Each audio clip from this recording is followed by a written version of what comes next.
वनसल्ली अला रसूलिहिल करीम अम्मा बाद फ़अऊज़ु बिल्लाहि मिनश शैतानिर रजीम बिस्मिल्लाहिर रहमानिर रहीम अव्वलु मा खलक़ल्लाहु नूरी व मिन नूरी खलक़ कुल्ला शैइन सदक़ल्लाहुल मौलाना अज़ीम व बल्लगना रसूलुहुल मतीनुल मुइनुल मकीनुल करीम वनहनु अला ज़ालिका मिन शाहिदीन व शाकिरीन वल्हम्दुलिल्लाहि रब्बिल आलमीन।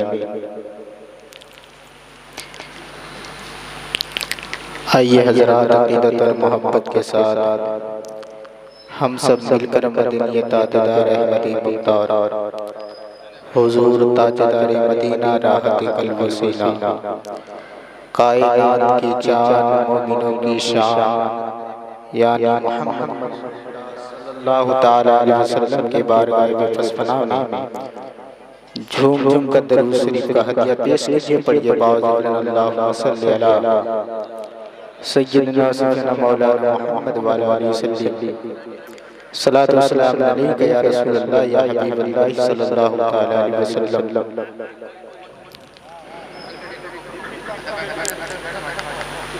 ये आप हज़रात की मोहब्बत है, बिल्कुल महराज हसन भाई की मोहब्बत में यहाँ पर हाज़िर हूँ। अभी मुझसे पहले आप सुन रहे थे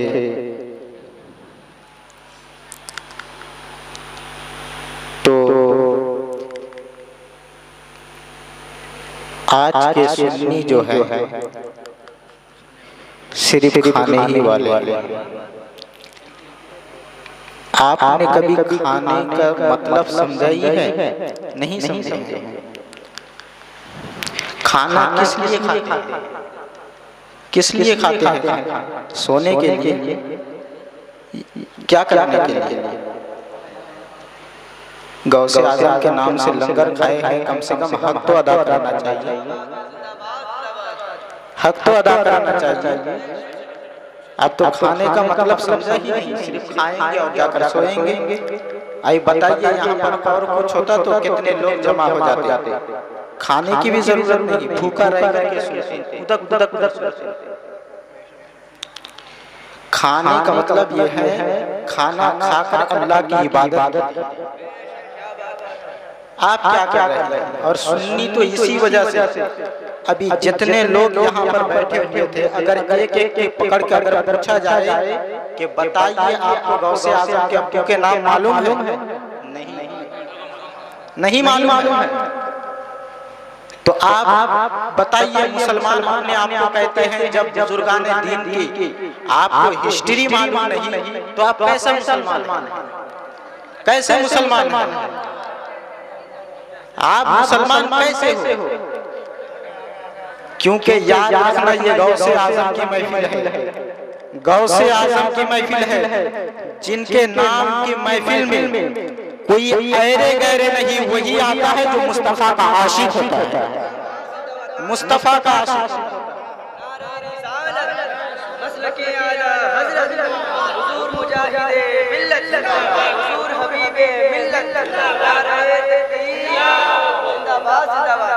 और हमें याद रखना, हमें आपकी सनद की जरूरत नहीं है। आप सुनेंगे तो मैं बोलूंगा, ये नहीं है। हमारा अकीदा ये है, हम यहाँ पर तकरीर कर रहे हैं, बगदाद से अब्दुल कादिर जिलानी सुन रहे हैं। बगदाद से अब्दुल कादिर जिलानी सुन रहे हैं। जो गौसे आज़म का पक्का दीवाना आशिक रहेगा, वो जरूर खाना खाकर भी इस महफिल में हाजिर आएंगे इंशाअल्लाह। जो दीवाना होगा, सिर्फ ज़बान से कह देना कि हम गौसे आज़म के दीवाने हैं, ये नहीं, दलील देना पड़ता है। दलील देना। तो याद रखना, ये गौसे आज़म की महफिल है, ऐरे गैरे नहीं बैठ सकते हैं। गौसे आज़म फरमाते हैं, मैं जिसको इजाजत देता हूँ उसकी ज़बान, मैं जिसको इजाजत देता हूँ उसी की ज़बान पर मेरा नाम आता है।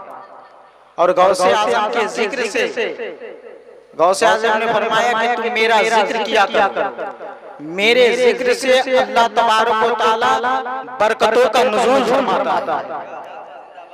मुसीबतों को दूर कर देता है। इन तमाम बातें बताऊंगा, मगर सुनिए। गुलशने कुद्स की बहारों में बागे जन्नत का फूल लाया हूँ। गुलशने कुद्स की बहारों में बागे जन्नत का फूल लाया हूँ।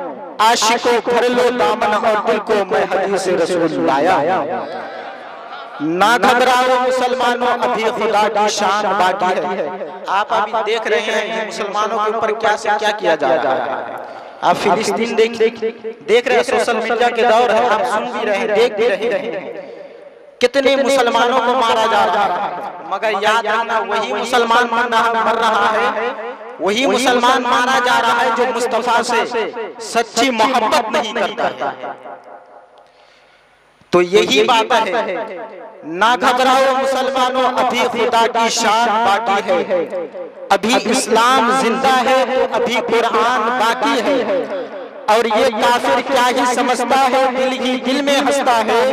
अभी तो करबला का आखिरी मैदान बाकी है। अभी तो करबला का आखिरी मैदान बाकी है। और मिलेगी जन्नत पिएगा कौसर, मिलेगी जन्नत पिएगा कौसर, उसी को महशर में चैन होगा। मिलेगी जन्नत पिएगा कौसर, उसी को महशर में चैन होगा। नबी मोहब्बत करेंगे उससे कि जिसके दिल में हुसैन होगा। नबी मोहब्बत करेंगे उससे कि जिसके दिल में हुसैन होगा।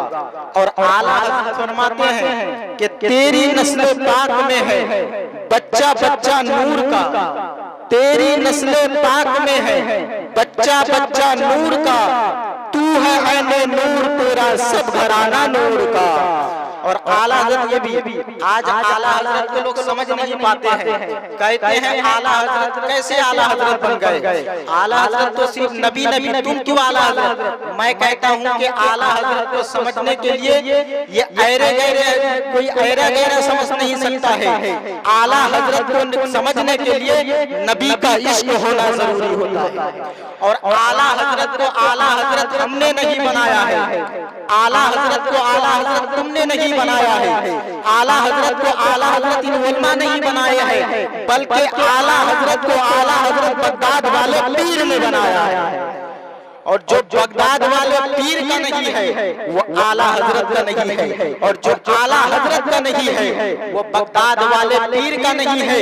और कहते हैं आला हज़रत का नाम क्यों लेते हैं? तो मैं कहता हूँ सुनिए, आला हज़रत के नाम से जलने वाले सुनिए कि आला 14वीं सदी में कोई इश्क़ मुस्तफा पर ऐसी बात कही है तो लाकर दिखाए। हम तो यही मानते हैं कि नबी का जो गुलाम है हमारा वो इमाम है। नबी का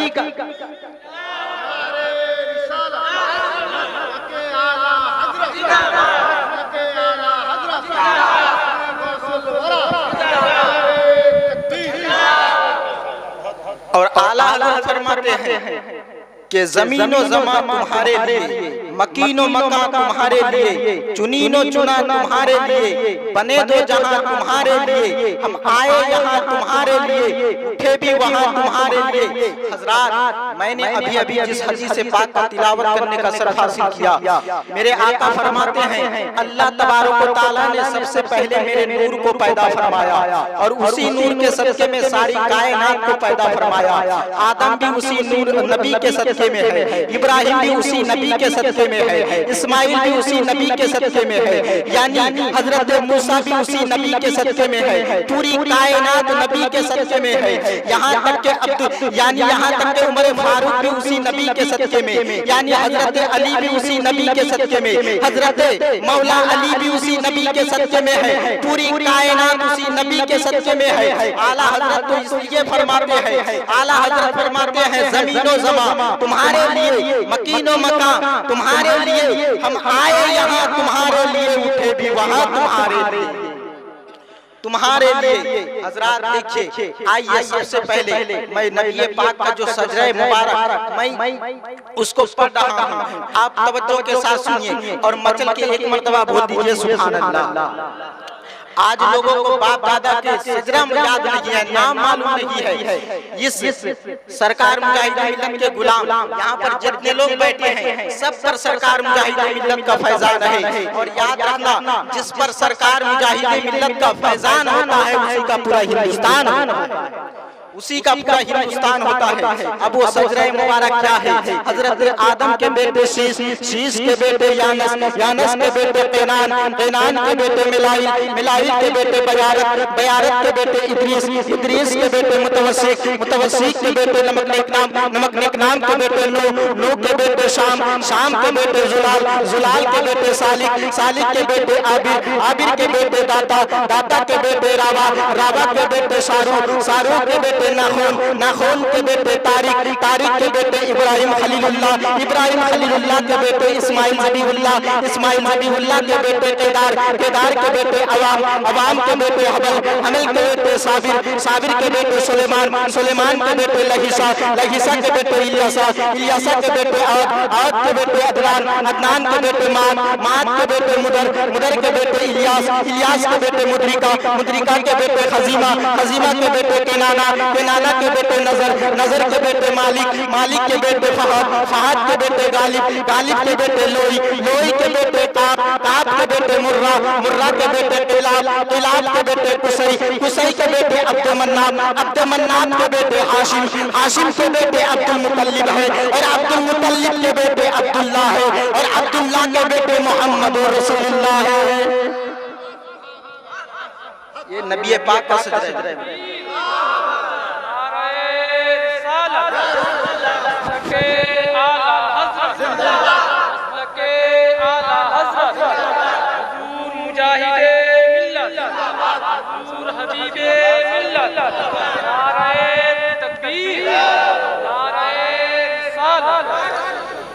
और जानते हैं ये इस नबी की शान क्या है? जानते हैं, मालूम है आपको? हर किसी में आए भाई, हर किसी में आए भाई, हर किसी में आए भाई। और मेरा नबी वो नबी है जो अल्लाह ने बेऐब पैदा किया, बेऐब पैदा किया।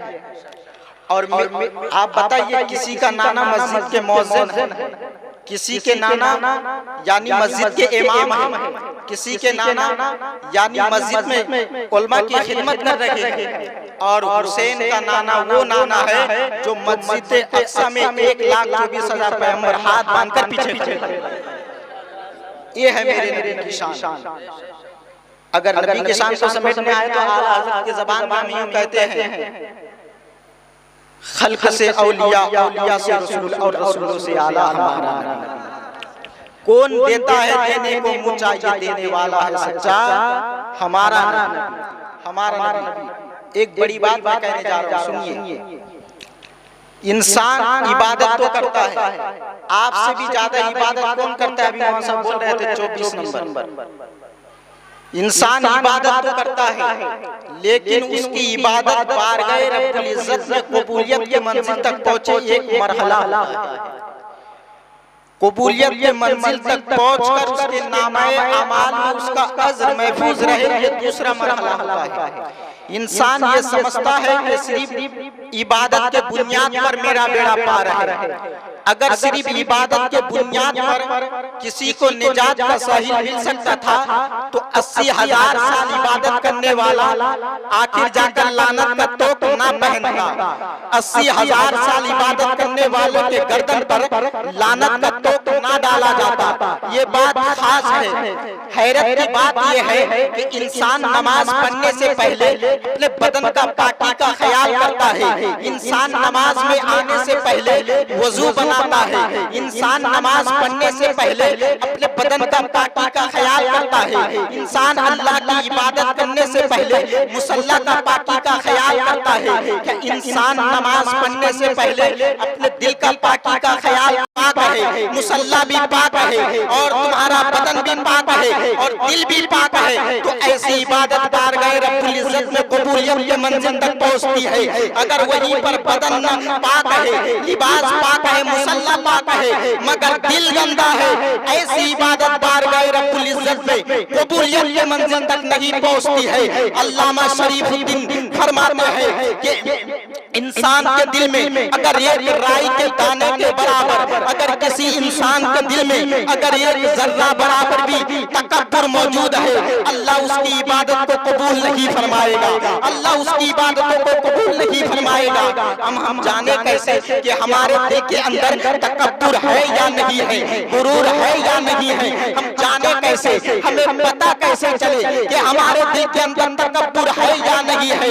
मगर अल्लामा शरीफुद्दीन खुद ही इरशाद फरमाते हैं कि एक इंसान का सोच ये है, दुनिया के सारे इंसानों को अपने से बेहतर समझे कि मैं सबसे हकीर हूँ, मैं सबसे गुनहगार हूँ, मैं सबसे सियाहकार हूँ, मुझसे सब बेहतर है, मगर इस इंसान से मैं बेहतर हूँ।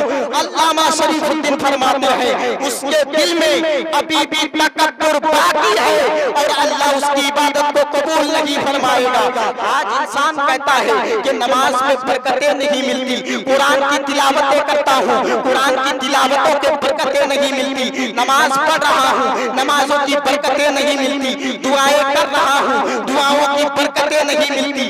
वजह क्या है? आज जो हमारे दिल के अंदर तकब्बुर मौजूद है, किसी के दिल के अंदर दौलत का गुरूर है, किसी के दिल के अंदर ताकत का गुरूर है, किसी के दिल के अंदर जवानी का गुरूर है, किसी के दिल के अंदर इख्तिदार का गुरूर है, किसी के दिल के अंदर हुस्न का गुरूर है, किसी के दिल के अंदर इल्म का गुरूर है। याद रखना, सबको शैतान बिगाड़ता है, मगर शैतान से पहले कौन सा शैतान था जिसने शैतान को शैतान बना दिया है? सबको शैतान बिगाड़ता है और शैतान को जिसने कुफ्र तक पहुंचाया है उसके बारे में कुरान कहता है अबा वस्तकबरा व काना मिनल काफिरीन, उसे उसने तकब्बुर किया और वो काफिरों में से हो गया। तो पता क्या चलता है? दौलतों पर गुरूर करने वाला, अपने इल्म पर गुरूर करने वाला, अपनी जवानी पर गुरूर करने वाला, अपने इख्तिदार पर गुरूर करने वाला शैतान बनता है। दौलतों पर गुरूर करने वाला नमरूद बनता है, अपनी जवानी पर गुरूर करने वाला, अपने इख्तिदार पर गुरूर करने वाला फिरौन बनता है।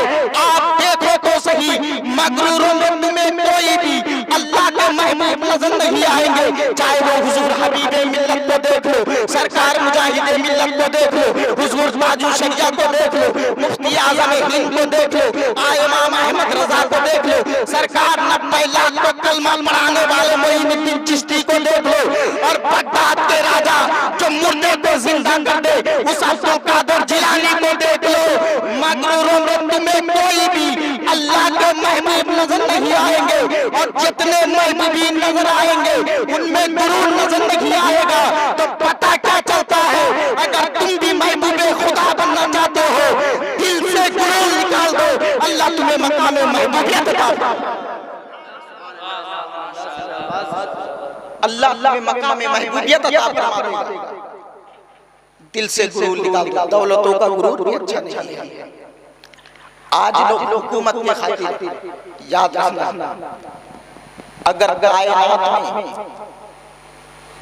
मुस्तफा जाने रहे से कोई दौलतमंद है तो ला करके दिखाए और वो इतना बुलंद है, वो इतना बुलंद है, दुनिया की सारी बुलंदियां उनके कदमों में से, उनकी बुलंदी को कोई बयान नहीं कर सकता है, कोई भी बयान नहीं कर सकता है, वो इतना बुलंद है। मगर मैं इशारा दे रहा हूं, देखिए ये दुनिया है, इसके ऊपर आसमान है, उसके ऊपर दूसरा आसमान है, उसके ऊपर तीसरा आसमान है, उसके ऊपर यानी चौथा आसमान है, उसके ऊपर पांचवा आसमान है, उसके ऊपर छठा आसमान है, उसके ऊपर सातवां आसमान है और उसके ऊपर सिदरतुल मुंतहा है। अब उसके आगे कोई मकान नहीं है, मकामात की इंतहा है, उस सिदरतुल मुंतहा के आगे अब कोई मकान नहीं है। उस सिदरतुल मुंतहा पर एक ऐसी जात मौजूद रहती है जो अपने तलवों से सिदरतुल मुंतहा को नवाजती है, उसे हम जिब्रील अमीन कहते हैं। और वो जिब्रील अमीन के सर पर ताज है और वो ताज यानी जिब्रील अमीन के सर के ऊपर ताज है और वो ताज मेरे सरकार के कदमों को सजदा करते हैं और बताते हैं कि जिब्रील के सर के ताज के मोती जिसके तलवों को सजदा करे उनके रिफत और बुलंदी का आलम लाओ।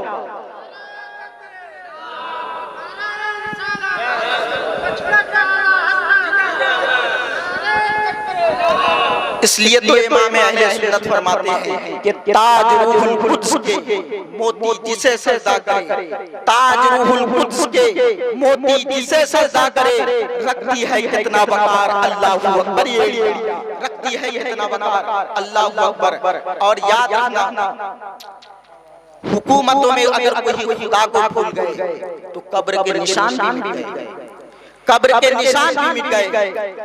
जो खुदा को छोड़कर बादशाह बने उसके कब्र के निशान भी मिट गए, और जिन्होंने बादशाह को छोड़कर खुदा वाले बन गए आज भी उनकी चौखट पे दीवानों का मेला लगा हुआ। अगर विश्वास ना हो तो नबी यानी सरकार मुजाहिदीन का उर्स आने वाला, आप जाकर के देखिए। और जानते हैं ना महमूद मुराद रहमतुल्लाह अलैह ये बादशाह है। हम ये नहीं कहेंगे बादशाह थे, बल्कि बादशाह है। कल जमीनों पर हुकूमत कर रहे थे, अब जमीनों पर हुकूमत कर रहे हैं। अब जमीनों पर बताओ सद्दात की कब्र के निशान कहाँ है? यजीद के कब्र के निशान कहाँ है? फिरौन के कब्र के निशान कहाँ है? सद्दात के कब्र के निशान कहाँ है? यजीद के कब्र के निशान कहाँ है? जो खुद की जन्नत जमीन में बनाने वाले के कब्र के निशान ना रखे, और जिन्हें कब्र नसीब ना थी, जिन्हें कब्र नसीब ना थी, उस हुसैन आज पूरी दुनिया में उनके नाम का दमका बसता हुआ नजर आ रहा है। वजह क्या है? वजह क्या है? किसी मुफक्किर ने कहा ये बात कि महलों में रहने वाले गुमनाम हो गए, महलों में रहने वाले गुमनाम हो गए, और अल्लाह के लिए वो हुसैन बेघर हुए थे, बेघर हुए थे। आज वो हुसैन घर घर हो गए, आज वो हुसैन घर घर हो गए। और हुसैन के बाबा को कौन नहीं जानता है, जिनका जिक्र करना भी इबादत है, जिनका जिक्र करना भी इबादत है। और जानते हैं ये पंजतन क्या है? पंजतन, क्योंकि सुन्नियों का तो हाल ये है, जब जब पंजतन का नाम लिया जाता है तो चेहरे खिल जाता है, दिल मुस्कुरा उठते हैं, दिल मुस्कुरा उठते हैं। अल्लाह तबारक व तआला ने सुन्नियों के दिल को पैदा ही इसलिए किया है कि वो अहले बैत से मोहब्बत करे। मेरे आका इरशाद फरमाते हैं कि मैं तुम्हें अल्लाह का वास्ता दे करके कहता हूँ कि तुम मेरे बाद मेरे अहले बैत से मोहब्बत करना, तुम मेरे बाद मेरे अहले बैत से मोहब्बत करना। आज लोग कहते हैं फला बेहतर है, फला बेहतर है, फला बेहतर है। मेरे आका इरशाद फरमाते हैं तुम में से बेहतरीन इंसान वो है, तुम में से बेहतरीन इंसान वो है कि जिसके दिल में अहले बैत की मोहब्बत है। तो अगर हुए जमीन पर बेहतरीन इंसान देखना चाहते हो तो उसे देखना कि जिसके दिल में अहले बैत की मोहब्बत है। मेरे आका फरमाते हैं कि जिसके दिल में अहले बैत की मोहब्बत जितनी ही होगी उसके दिल में मेरी मोहब्बत भी उतनी ही होगी, और जिसके दिल में अहले बैत की मोहब्बत नहीं होगी उसके दिल में मेरी मोहब्बत भी नहीं होगी। हम सुन्नी है, फतावा आलमगीरी के अंदर 500 हिंदुस्तान के उलमा ने इस बात को लिखा है, नबी करीम की जो नालैन शरीफ है अगर उसका कोई तौहीन कर दे तो वो काफिर हो जाता है। ये नालैन है क्या?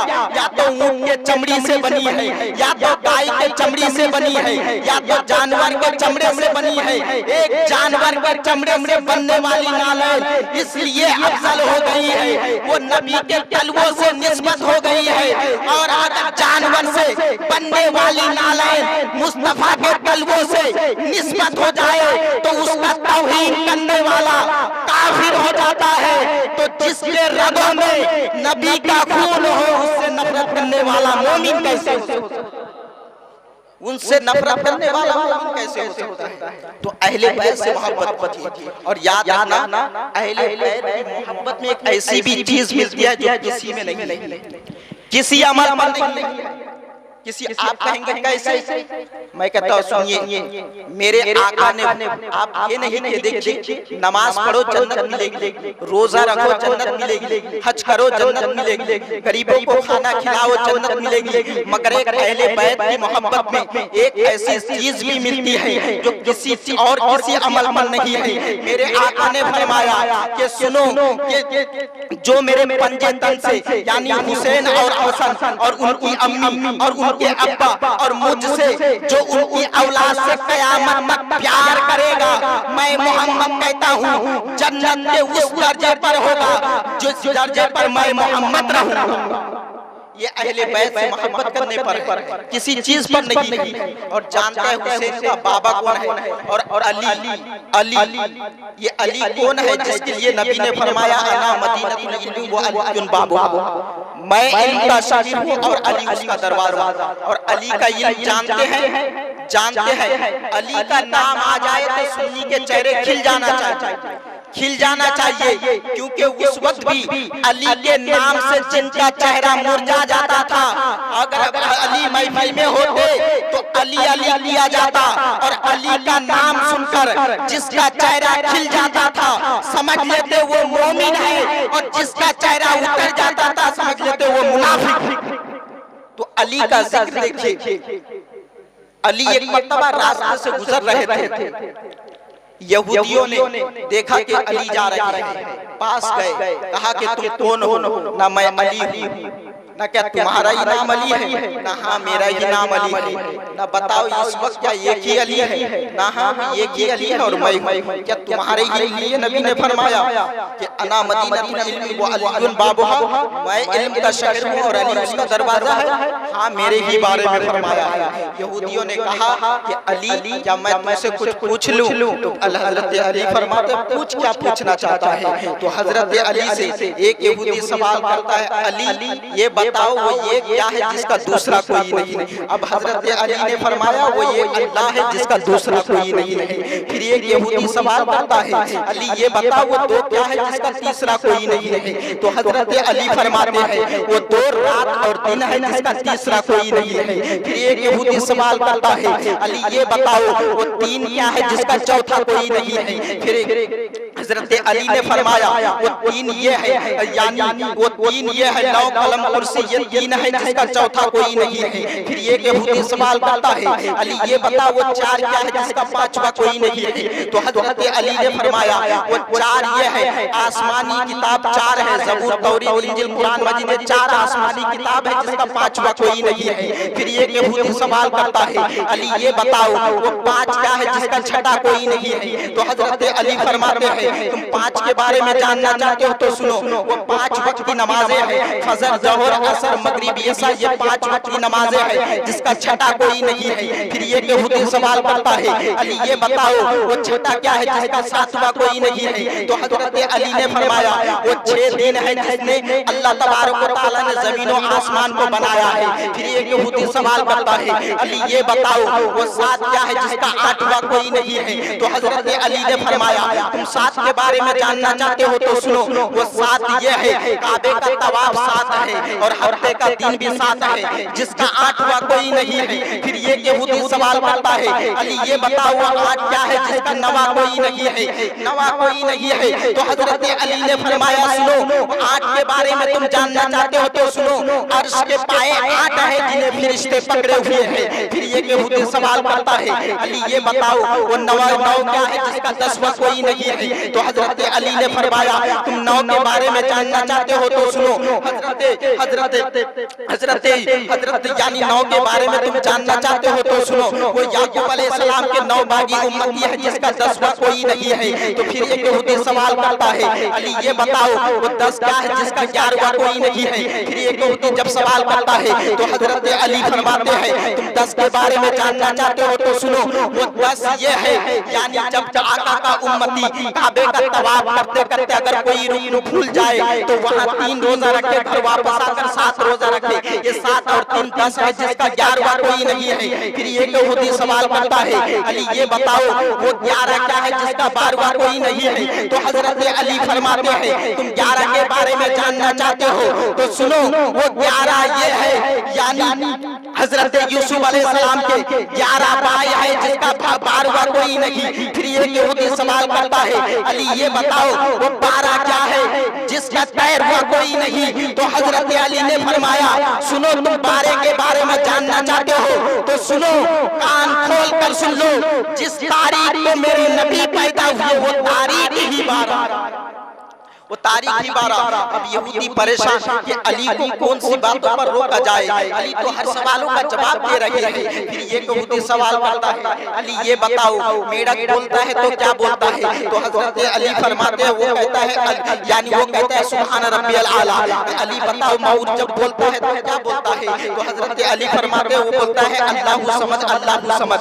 फिर एक यहूदी सवाल करता है, अली ये बताओ यानी हाथी कैसे बना? तो हजरत अली ने फरमाया वो वली की मुखालिफत की, अल्लाह ने उसे हाथी बना दिया। फिर ये यहूदी सवाल करता है, अली ये बताओ बंदर कैसे बना? तो हजरत अली फरमाते हैं वो नबी की मुखालिफत की, अल्लाह ने उसे बंदर बना दिया। फिर अब ये यहूदी आपस में मशवरा करता है कि कौन सा सवाल किया जाए, अली उसका जवाब ना दे सके। तो एक ने पूछा कि अली ये बताओ कौन सा जानवर अंडे देता है और कौन सा जानवर बच्चे देता है? तो हजरत अली ने फरमाया कि देखो अभी नमाज का वक्त हो चुका है, मैं नमाज पढ़ के आता हूँ और तेरे सवालों का मैं जवाब दे करके जाऊंगा। तो हजरत अली को यहूदी कहते हैं कि यहूदी कहता है कि सुनो हजरत अली यहाँ से हिलने नहीं देंगे जब तक तुम सवालों का जवाब नहीं दोगे, तो यहाँ से मैं जाने नहीं दूंगा।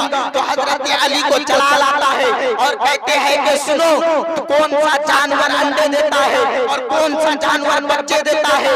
जिनका कान बाहिर होता है वो जानवर बच्चे देता है और जिनका कान अंदर होता है वो जानवर अंडे देता है। ये अली का इल्म है। और जितने इज्जत अली के बेटों को मिली है किसी और के बेटों को ही मिली ही नहीं। अगर मिली है तो हमें ला करके दिखाए। ये जो जिक्र भी हो रहा है ये भी अली के बेटे हैं, ये भी अली के बेटे हैं। और जितने ऊंचे मीनार अली के बेटों के हैं किसी और के बेटों के नहीं। जितने चमकदार गुंबद अली के बेटों के हैं किसी और के बेटे नहीं है, बेटे के नहीं है। बगदाद में किसका गुंबद चमक रहा है? अली के बेटे का। बताओ करबला में किसका गुंबद चमक रहा है? अली के बेटे का। बताओ तैबा में किसका गुंबद चमक रहा है? अली के बेटे का। कछोछा में किसका गुंबद चमक रहा है? अली के बेटे का। तो पता क्या चलता है? हुकूमतों ने अली के बेटों को जितनी गिराने की कोशिश कर रही है अल्लाह ने उनको और भी मकाम बना।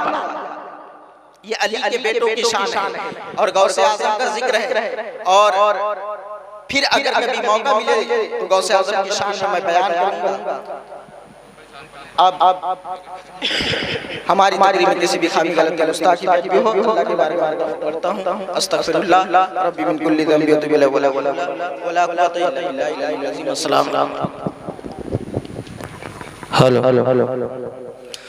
काबे दरो दुजा तुम पे करोड़ों दुरूद, तैबा के शम्सो दुहा तुम पे करोड़ों दुरूद। ज़ात हुई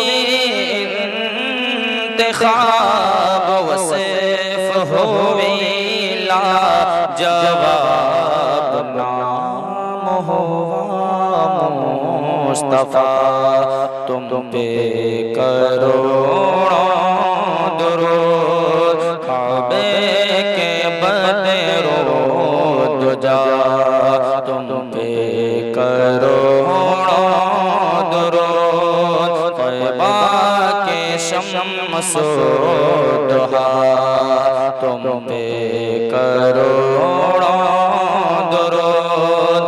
दिल करो ठंडा मेरा ओ कफे चांद सा सीने में रख दो जरा तुम पे करोड़ों दुरूद। काबे के बदरो दुजा तुम पे करोड़ों दुरूद, तैबा के शम्सो दुहा तुम पे करोड़ों दुरूद। काम वो ले लीजिए तुमको जो राज़ी करे, ठीक कि होना में रजा तुम पे करो दुरूद काबे के बदरो जा तुम पे करो दुरूद तैबा के शम्सो दुहा तुम पे करो दुरूद सल्लल्लाहु अलैहि या रसूलल्लाह